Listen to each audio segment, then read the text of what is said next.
masih bersama kami di Berita Padang. Bagi Anda yang baru saja bergabung, kami hadirkan kembali 3 berita utama pada pagi hari ini.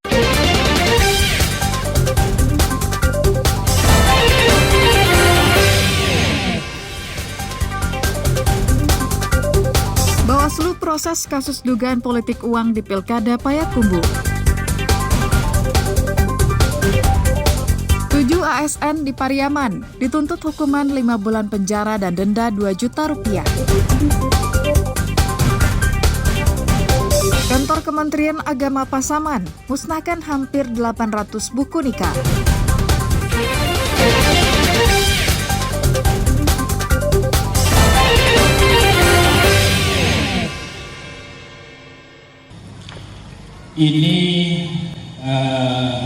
Kantor Kementerian Agama Pasaman memusnahkan buku nikah dan duplikatnya sebanyak 797 buah. Buku nikah dan duplikat yang dimusnahkan ini dicetak dari tahun 2018 hingga tahun 2023. Pemusnahan dilakukan dengan cara dibakar.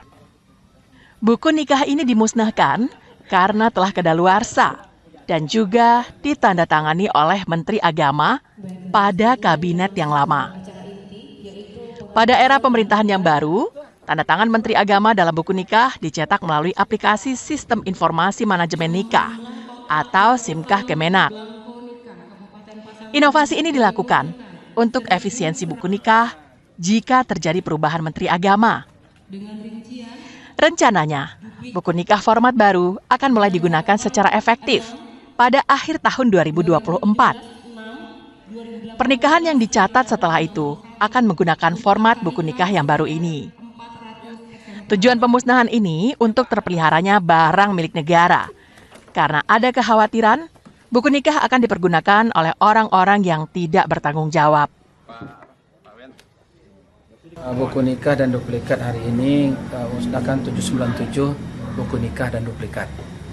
Kemudian NB-nya juga sebanyak itu. Itu dari tahun berapa itu, Pak? 2018 sampai 2023. Gimana, Pak? Tidak bisa dipergunakan untuk tahun berikutnya karena itu adalah sudah kadaluarsa dan sekarang buku nikahnya setelah di-print baru keluar Menteri Agamanya. Yang itu masih Menteri Agama yang lama. Pemusnahan buku nikah ini juga melibatkan Kejaksaan Negeri Pasaman dan Polres Pasaman. Safatul Ulum melaporkan dari Pasaman.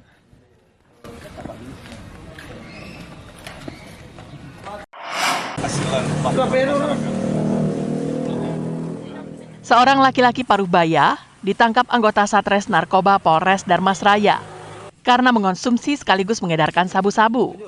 Pria yang berusia setengah abad ini ditangkap di rumahnya di Jorong Napau, Nagari Sungai Duo, Kecamatan Sitiung, pada Minggu malam. Saat diinterogasi, pelaku yang bernama Endri Gustianto menunjukkan barang bukti sabu-sabu miliknya yang disembunyikannya di sela-sela setir mobil. Selain menangkap Endri, polisi juga menyita alat untuk mengonsumsi sabu-sabu. Polres Darmasraya baru-baru ini kembali melakukan penangkapan terhadap pengedar atau pengguna narkoba jenis sabu-sabu. Pengguna tersebut yang dilakukan penangkapan terhadap saudara HG, panggilan Anton. Dari hasil penyelidikan tim Lupa Satres Narkoba Polres Darmasraya, kami yang berhasil dilakukan penangkapan terhadap orang tersebut. Di tangan tersangka ditemukan barang bukti berupa sabu-sabu, 1 buah paket. Penangkapan ini didasari atas laporan masyarakat Jorong Sungai Napau Nagari Sungai Duo yang telah resah dengan adanya peredaran narkotika. Aparat pemerintahan di Jorong itu juga menyokong semua tindakan yang dilakukan polisi untuk membasmi peredaran narkotika. Ini sebagai warga atau pemerintahan dari Nagari Sungai Duo, termasuk saya sendiri sebagai kepala Jorong sangat mendukung apa yang telah dilakukan Kasat Narkoba Polres Darmasraya untuk segala pengungkapan kasus peredaran narkoba. Semoga kedepannya Darmasraya bersih dari narkoba. Jauhilah narkoba, mari hidup sehat dan tetap bersemangat. Pelaku dijerat dengan Undang-Undang Nomor 35 Tahun 2009 tentang narkotika.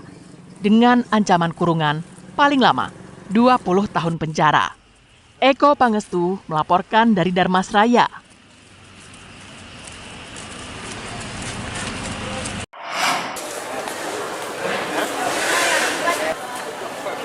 Harga cabai di Pasar Raya Padang turun drastis.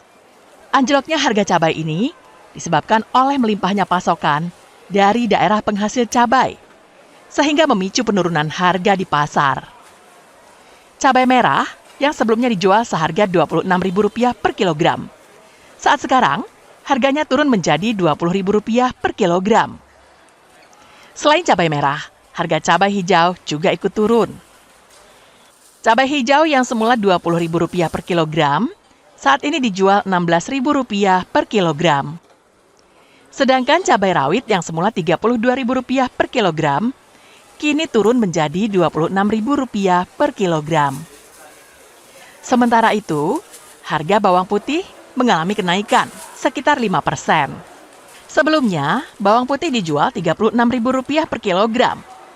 Saat ini, naik menjadi Rp38.000 per kilogram. Harga cabai sekarang turun, sekarang di harga Rp20.000, Rp22.000 paling tinggi. Sebelumnya Rp26.000, Rp24.000, itu daerah panen raya sekarang. Aceh panen, Kerinci, Medan, Jawa. Berbeda dengan harga ikan yang naik dan warga mengurangi jumlah pembelian ikan, saat harga cabai anjlok, daya beli masyarakat masih saja normal dan tidak ada pembelian yang berlebih dari konsumen. Pedagang memprediksi harga cabai kembali merangkak naik menjelang tahun baru mendatang. Robiham melaporkan dari Padang. Saudara, informasi tadi sekaligus menutup berita Padang pagi ini. Saya Fri Mariana beserta tim redaksi yang bertugas mengucapkan terima kasih dan sampai jumpa.